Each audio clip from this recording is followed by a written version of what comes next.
Welcome, ladies and gentlemen. Charles E. Smith Jr. here. I'm out here in the middle of the desert, Phoenix, Arizona, where today, on the day that a new pope has been elected, April 19th, 2005, a new era in hockey begins right here in Phoenix, Arizona, as the PHX Road Runners have been resurrected. You remember them from the old WHA with such stars as Robbie Ftorek and character players like Seppo Repo.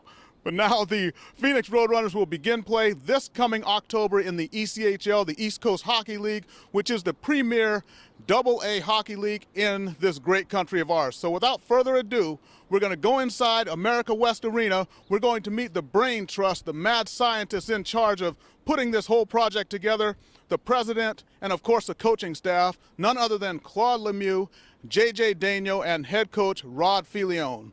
So let's go ahead inside, everybody. We're now inside the America West Arena where we're preparing for the big gala grand opening. Caught up here with assistant coach and director of player personnel, JJ Daigneault. You remember him from the NHL. Big goal in 1987 in overtime. His Philadelphia Flyers taking the heavily favored Edmonton Oilers to 7 games in the finals. 10 years later, of course, big goal for the Mighty Ducks as they win their first ever playoff series against, ironically, the Phoenix Coyotes. Oh, there was that Stanley Cup ring that you got in 1993, too. I can't forget that. Right there. Yes, well, those were the good days. Actually, I remember the Philly goal in 1987, but I'm just trying to think back of the 1997 goal. It just doesn't come up to mind right now. Well, you know, I'm going to go ahead and I'll look back in my tape archives. I have the interview that we did back then, and I'm going to get that for you, and I'll run off a copy. Fantastic. That'd be fun. I'd like to see that. Okay, as far as the Road Runners, the organization itself, they named Claude Lemieux president. There's Ron Filione as the head coach. You're going to be the assistant. How did that whole thing come together as far as you becoming the assistant coach here for a brand new franchise? Well, I believe that Claude and Ron did much of the work to try to bring this franchise back in the Valley.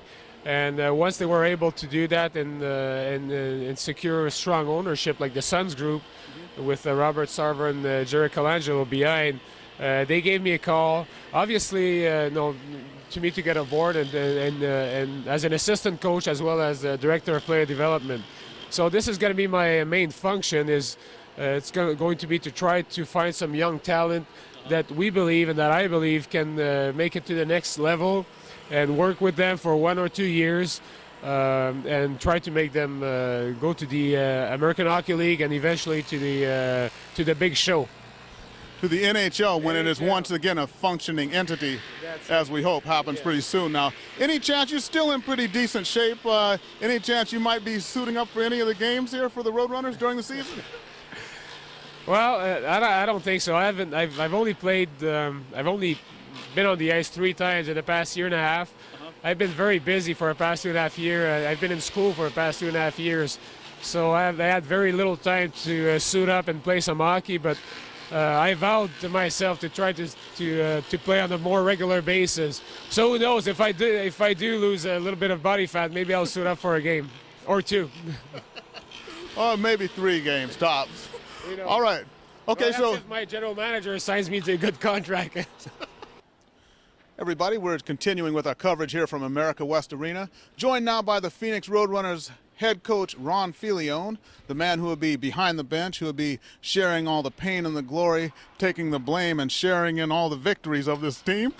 Ron, how are things? You're kind of wearing a lot of hats nowadays. How are things going so far? What are your duties as far as the team goes?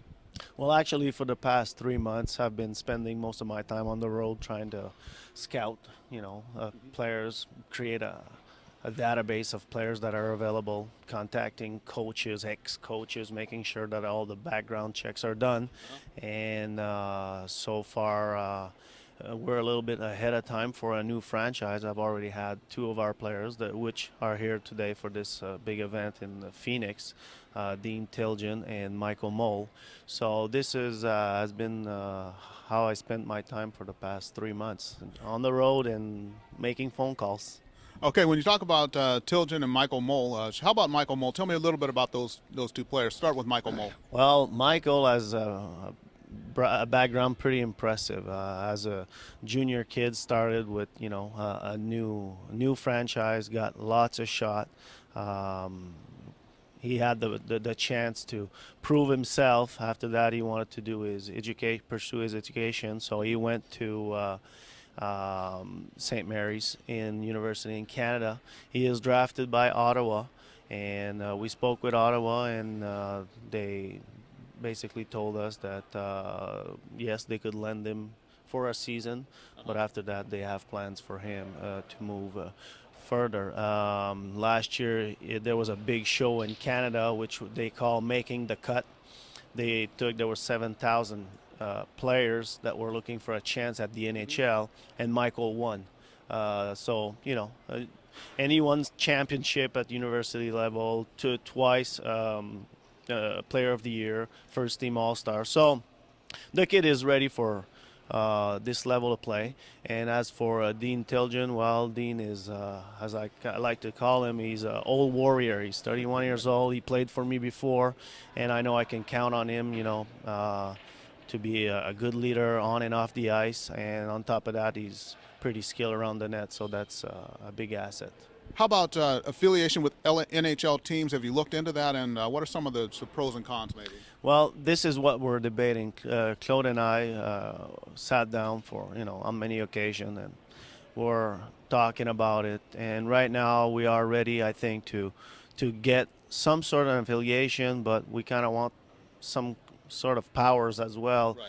On the players that are coming in and out. I've had just a bad experience in Augusta, Georgia, when I was coaching there, where you had no control on players who are coming, and sometimes you have to cut a guy that's being very good on your team for a guy that's not really an asset to the club.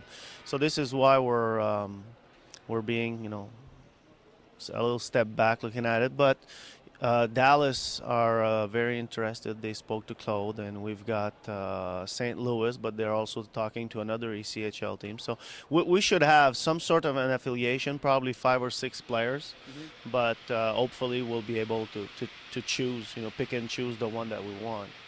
When you look at these teams now, you mentioned Dallas, St. Louis. Now, what people would naturally think is they say, okay, you're in Phoenix, the Phoenix Road Runners are across town. Would that be kind of a natural thing? I remember when the Long Beach Ice Dogs were affiliated with the Ducks, the Mighty Ducks, who were right there in Anaheim, and the Kings, who are right up the road in Los Angeles. But what about that with the whole crosstown thing? I mean, as far as building, fan base, bonding with the community, does that kind of play into it? It's mostly economy. It's all related to dollar and cents.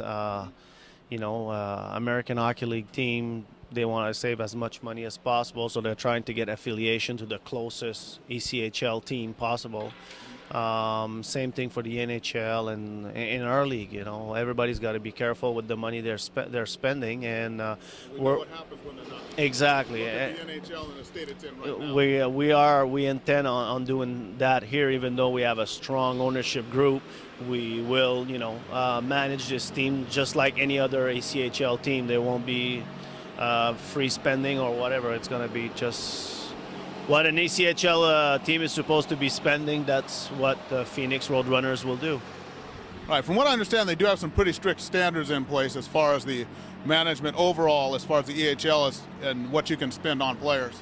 And we have a salary cap to respect each week. It's $10,500, and you have 20 players that needs to fit under that cap. So it is a headache.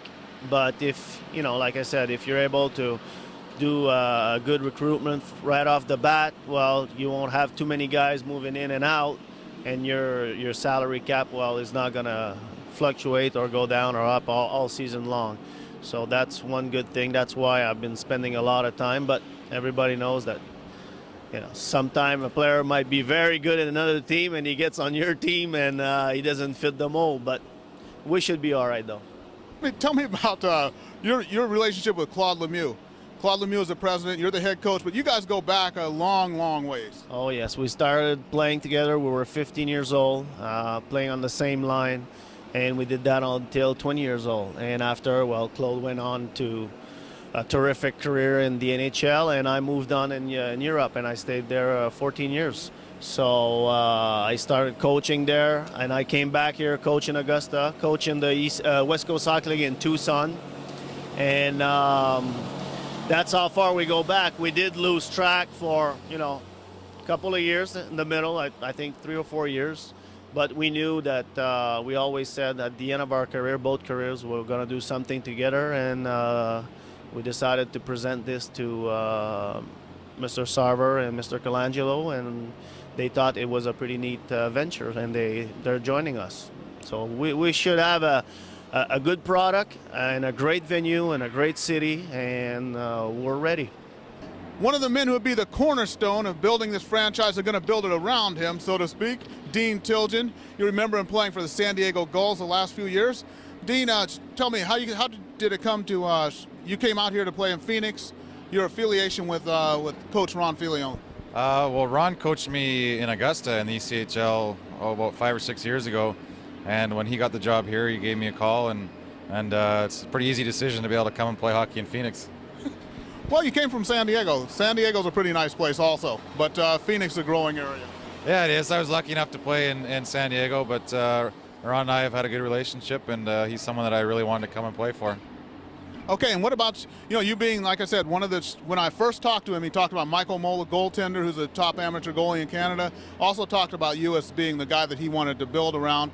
You ready to go ahead and put that C on the jersey and teach these young kids a little something? Yeah, well, it's exciting, and it's kind of nice when a coach has confidence in you, and I'll probably go with the older guy by a few years on the team, and it's exciting for me, and it's a good opportunity to learn a little different side of the game, learning from Ron a little bit.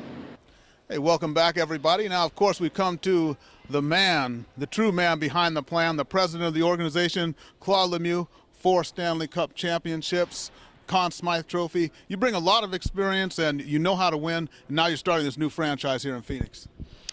Yeah, it's very different, obviously, from playing to management. It's a big challenge for us, and we're excited about it. I have a lot of work ahead of me to do, but I look forward to it every day. Okay, now you picked your coaching staff. Obviously, you got Ron Filione. From what I understand, you guys were playing youth hockey back. You're 15 years old or so, playing on the same line, but a lot of history there.